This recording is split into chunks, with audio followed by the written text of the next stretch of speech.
When I say Barolo Bussia, most people go, wow, because we know that Barolo Bussia produces some of the biggest, strongest, opulent Barolos that we've ever tasted. But what is Bussia? It is one of the 6 large subzones in the commune of Monforte d'Alba. And it is in fact the largest. 190 hectares of vineyards, more than 700 acres of vineyards, most of which are obviously Nebbiolo grapes for Barolo wine.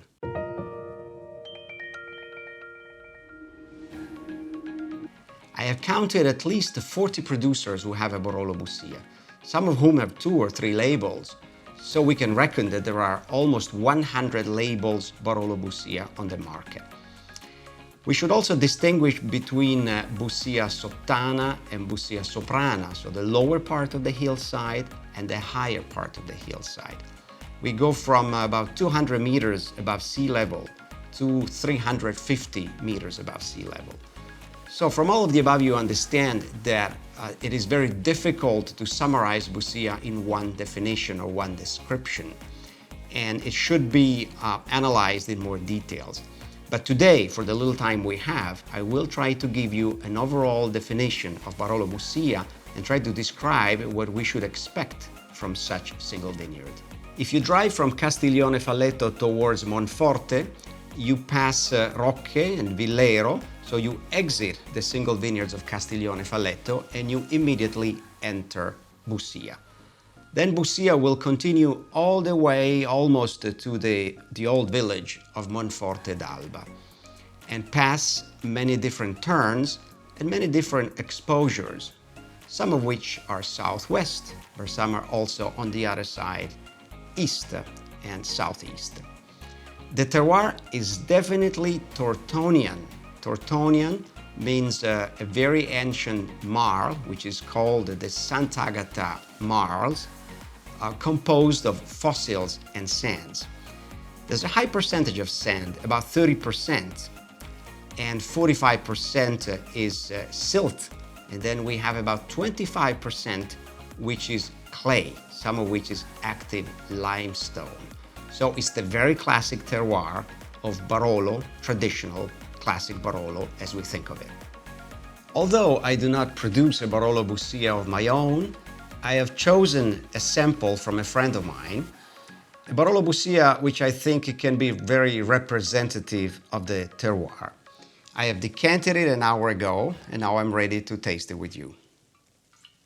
This is a Bussia 2014, which was not an easy vintage in some parts of the Barolo appellation, but as you know, it featured very interesting Barolos, in particular in Serralunga and Monforte.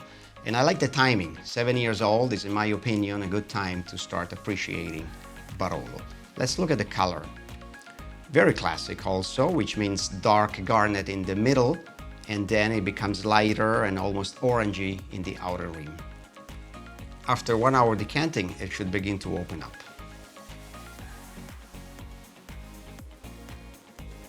It's definitely not floral anymore and not fruity anymore, but what we can expect here is the full tertiary development, the aromas that appear after long aging. Forward, we have spicy elements. We have plenty of cinnamon, we have anise, star anise, and we have clove. But soon after that, we perceive also strong forest flowers and dried leaves, in particular tobacco leaves, and something very terroir, something very strong, which I describe as gunpowder, as something that really appears in very classic old Barolos. It is altogether a bit austere, but very complex and very promising for more evolution if we keep it longer in the decanter and obviously after many years in the bottle.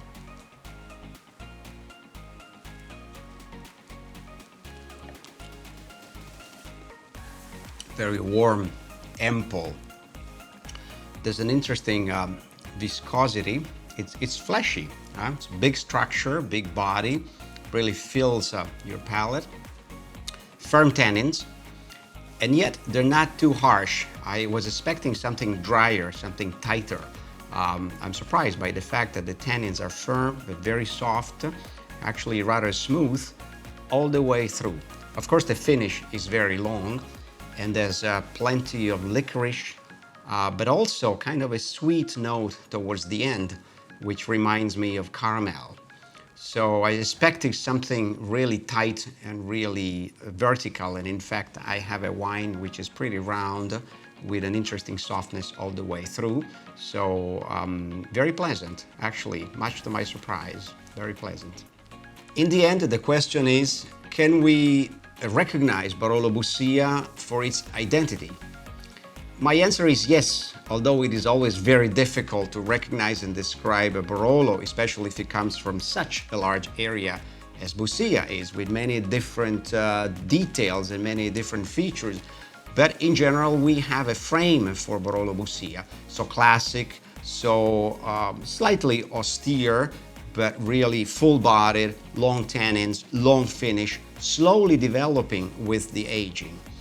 This is the general frame. Within this frame, I was surprised, for example, by this sample, which shows a certain softness, a certain elegance that you would normally find maybe in Castiglione Falletto or in Barolo. It doesn't have the floral of La Morra, it doesn't have maybe the soft elegance of Castiglione Falletto and parts of Serralunga. It has the power, it has the character, but definitely with maybe the vintage or the climatic change that we're all experiencing, also Barolos from Bussia are becoming slightly gentler. And yet, it is a grandiose Barolo, really one of the Barolos that make us fall in love with this wine.